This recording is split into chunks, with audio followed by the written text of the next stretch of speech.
अपनी झोंक वसई कर नीली अजरक पई कर अपनी झोंक वसई कर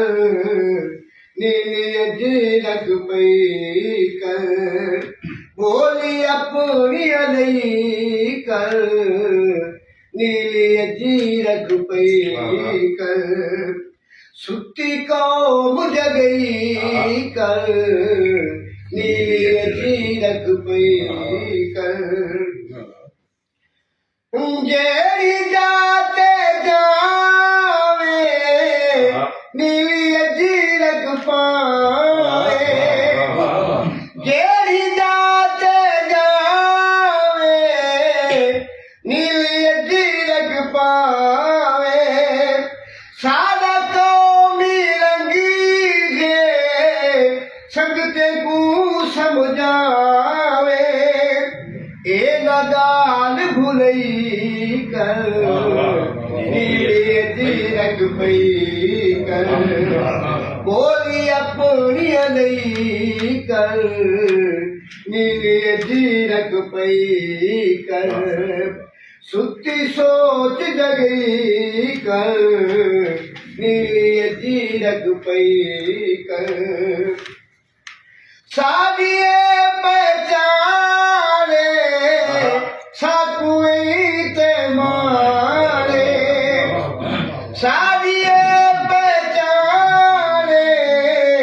साकुई ते मारे नीले रंग दी अजरक साडी कौमी सुनाने कौमी सोच वधई नीली अजरक पई कर बोली अपनी अलई कर नीली अजरक पई कर ढोल सरे किसतानी अपनी सब निशानी ढोल सरे किसतानी अपनी सब निशानी लाचा है जगीदा खुशगी मुल्तानी चुनरी उच दी मंगई नीली अजरक पई कर बोली अपनी अलई कर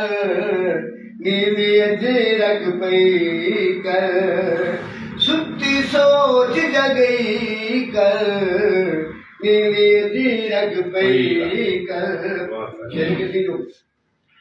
सोच रख दी थोली भूल गई अपनी बोली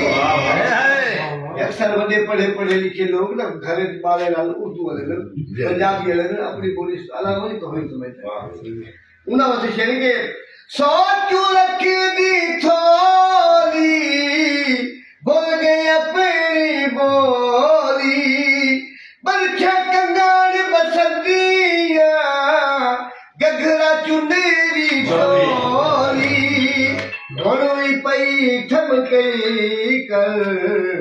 नीली अजरक पई कर अपनी बोली अलई कर नीली अजरक पई कर क्यों वसेब भुले दी लीड़े ओ पुरे पे कई वक्त गाल घोटू नीति होती है पट्टी होती है तो क्या उनको देखते मैं जो क्यों वसेब भुले दी लीड़े ओ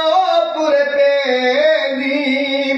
अपना कली चल सागर क्यों विसर दावेगी अपनी झोंक वसई कर नीली अजरक पई कर एक बोल वसई कर सके